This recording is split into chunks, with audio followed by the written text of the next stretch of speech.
Whether you're a homeowner now or you're planning on being a homeowner down the road, many people have the lifelong goal of paying off their mortgage. I'm here to give you the inside scoop on the top practical tips to pay off your mortgage early. Let's face it, who wants to be in debt forever, right? And stay tuned till the end for an important mistake not to make. Hey y'all, I'm Heidi Littleton, a realtor here in Phoenix, Arizona. Let's jump in. I mean, if you think about the amount of interest you pay over the life of the loan, it makes you want to throw up a bit. On a $450,000 loan at 4% interest over 30 years, you're going to be paying the bank $323,000 just on the interest on that loan. Yikes. While I'm going to share some practical tips with you today, the reality is the only way to pay off the loan faster and save money is with good old-fashioned hard work, a plan, and a little knowledge. So today I'm going to share 10 practical tips to pay off your mortgage faster. Let's start with the basics first. There are two numbers to consider, your principal and your interest. With a fixed interest rate, these two numbers will always add up to the same number for the life of your loan. But how these numbers are distributed changes.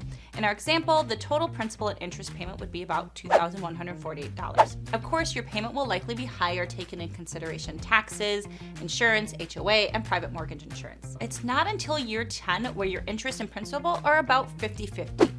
And in year 15 is when most of your payment will be going to principal instead of interest. Until this time, most of your monthly payment is going to interest. This will be important to remember later in the video. Making extra payments. I'm sure you've heard this tip before, but you may not fully understand how it works or the impact that it can have on your mortgage. You can do this by literally making an extra payment in one of the months throughout the year, or by dividing your monthly payment by 12 and adding that amount every month. In our example, the principal and interest payment is $2,148. So you can literally make that extra payment one time or add $179 to each monthly payment. Doing this will save you over $51,000 in interest and shave off 4 years from your loan length if done yearly. Now, if you made an extra payment quarterly, which would be about $8,600 in extra payments, you would save over $135,000 and shave 11 years and 5 months off your loan length. You can see how making a short-term sacrifice of extra payments makes a significant difference and financial impact. Even if you made just one extra $100 payment every month, you could save over $30,000 in interest over the life of your loan.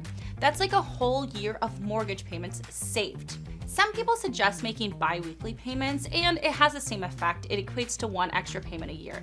I personally don't like this method as you have to change your payment schedule, which can get confusing for some. I say pick the one that is easiest for you to remember and stick to it and go with it. Round up payments. Another super easy tip, round up those payments. If your monthly payment is $2,148, why not round it up to $2,200? Those extra $52 may seem small, but they add up over time. By rounding up, you could potentially pay off your mortgage 1 year and 3 months earlier and save over $16,000 in interest. Consider a 15-year loan. Some people opt for a 15-year loan, which can be a great choice if you can afford it. Keep in mind, this will have a significantly higher payment. Using our example, the principal and interest on a 30-year is $2,148 compared to $3,328. That's over $1,100 difference. However, with a 15-year loan, you save over $174,000 without making any extra payments. But remember, it's not for everyone, and that's perfectly fine. You don't have to be ashamed of going with a 30-year loan. The majority of buyers do. Don't overspend to begin with. Sure, the bank approved you for a $550,000 loan, but do you really need to spend that much? Is there a lower priced home that would meet your needs? Maybe a different area, maybe a townhome or a condo would better fit your financial goals. Not taking out too much to begin with might just be the secret sauce to financial freedom. Extra money. Anytime you receive a windfall like an inheritance, a big work bonus, tax refund, or even winning the lottery, consider using it to pay down your mortgage. For example, if you put a $10,000 bonus towards your mortgage, you could save $21,000 in interest over the life of your loan. Refinance smartly. Be smart about refinancing. Sometimes refinancing your mortgage can lower your interest rate or shorten your loan term. However, before you dive into refinancing, make sure you calculate the cost versus the benefits. Oftentimes there are fees associated with refinancing, and remember how I said that at year 10 and 15 you start paying more towards principal? When you refinance, your amortization schedule starts all over again. This means you will be back to paying more towards interest than your principal. Refinancing isn't always the best move for everyone, so do your homework first. Create a budget. This one can be hard. I totally get it. Budgets are not my forte. But creating and sticking to a budget is key, especially if paying off your mortgage early is a priority. Budgeting wisely can free up extra cash that you can throw at your mortgage. If paying off your mortgage is a key priority, ask yourself, is this expense a higher priority than being debt-free? Now, not everyone may be this extreme. Hi, me. So take some time to see where you can save even a little bit. Check all of your streaming services to make sure you still need or use them. Check if you have any subscriptions you forgot about that have been on auto running. Can you eat out one time less a week? You don't have to go all Dave Ramsey drastic here and eat ramen noodles for months. His strategy, personally, has never been my jam, but every penny counts when it comes to paying off your mortgage early. Boost your income. Here's where it gets exciting. Increase your income. As you move up in your career or you get yearly raises, keep your monthly expenses and lifestyle the same, and then consider dedicating your raises towards your principal. Get your side hustle on.